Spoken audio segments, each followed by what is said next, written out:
Hello everyone, my name is Bhavna. I am from SYBSC and today's my seminar topic is Brave and Beautiful Queens of India. Although the status of women in ancient India was probably much worse than today, through spoken and written word of Indian history and mythology, there are stories told of a historical woman in ancient India stand in the way of their goals. The brave woman in Indian history showed courage, intelligence, and resourcefulness by standing their ground. Most of the time, woman had to give up her individuality and she was offered minimum roles in the society. She was protected by her father in her youth, by her husband after her marriage, and then by her son in old age. Several centuries ago, the ruling dynasties mostly favored male as a successor to the throne, and women were consigned to the backstage work. However, there were some daring, aberrant queens who became rulers and succeed equally as their male counterparts. Here is a list of four Indian queens and women rulers who left their mark in history. Ahilyabai Holkar. Ahilyabai Holkar is fondly remembered as a remarkable, saintly, and brave woman. She ruled the kingdom of Indore, which was a part of the extant Maratha Empire, for several decades. Her rule is recognized as a golden age in Indore history. Ahilyabai resumed control of the kingdom affairs by 1767. The supreme ruler of the empire, Peshwa Raghoba, was angered that she defied him and frightened her into a military action. She sent a note to the Peshwa which conveyed the following message: Now I will show you how weak I am. If I lose fighting against men, I will have lost nothing. But if you lose against women, you will be in the shoe. And remember, that is exactly what will happen. Her benevolence was not restricted to the Holkar borders alone. She built dharmashalas in every corner of India. Our next brave and beautiful queen is the Kitturu Rani Chennamma. Rani Chennamma was the first woman to fight for independence with British for India. Chennamma stood all alone with a vigorous blasting eye against the British Empire. Rani Chennamma did not succeed in knocking them out, but she did inspire many women to rise against British rule. After her son died in 1824, she adopted Shivling Appa and made him a successor to the throne. But the British government imposed that doctrine of leprosy policy on her state, according to which native rulers were not allowed to adopt a child if they no children of their own. Thus, by the law, the state of Kittur come under British Empire automatically. Rani Chennamma sent a letter to a lieutenant governor of a Bombay Presidency appealing the circumstance of a Kittur, but her request was turned down and war broke out. Rani Chennamma and the local people strongly resisted British high-handedness in 1824. The first battle that occurred, hundreds of British soldiers were killed along with with their collector. Thus, they brought in a bigger armies and surrounded Kittur.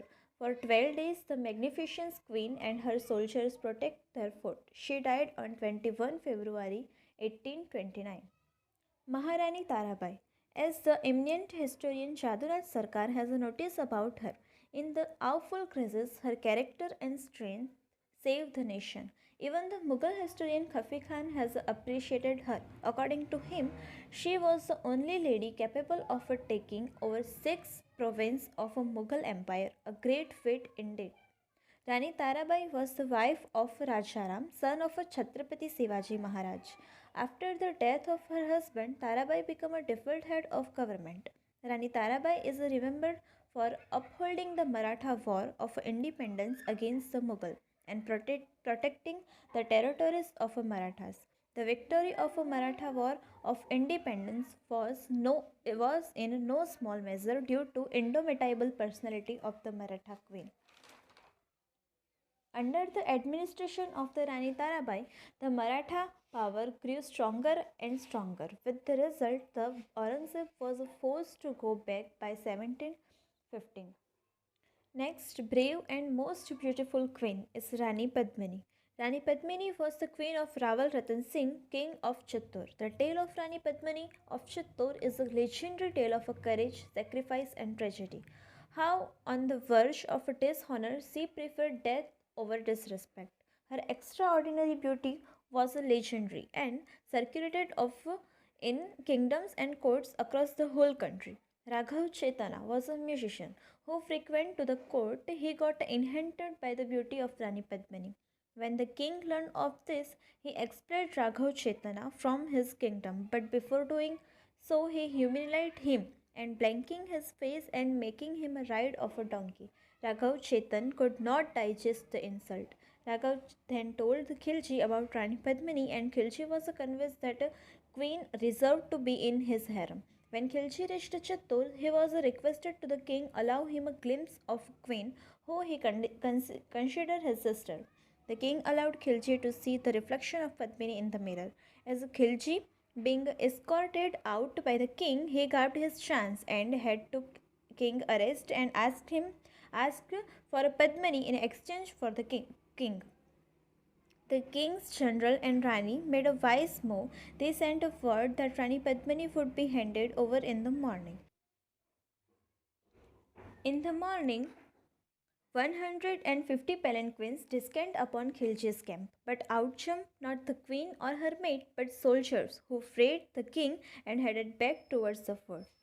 Facing a defeat against Khilji before Chittor was captured, she and her companions committed Johar, which means self-immolation, thereby defeating Khilji's aim and protecting their honor. She won't lose her pride in enemy's hand. This brave woman in Indian history showed courage, intelligence, and resourcefulness by standing their ground. This famous woman leader in Indian history fight against patriarchal value in their own way, becoming a role model for today's women leaders in India. Thank you.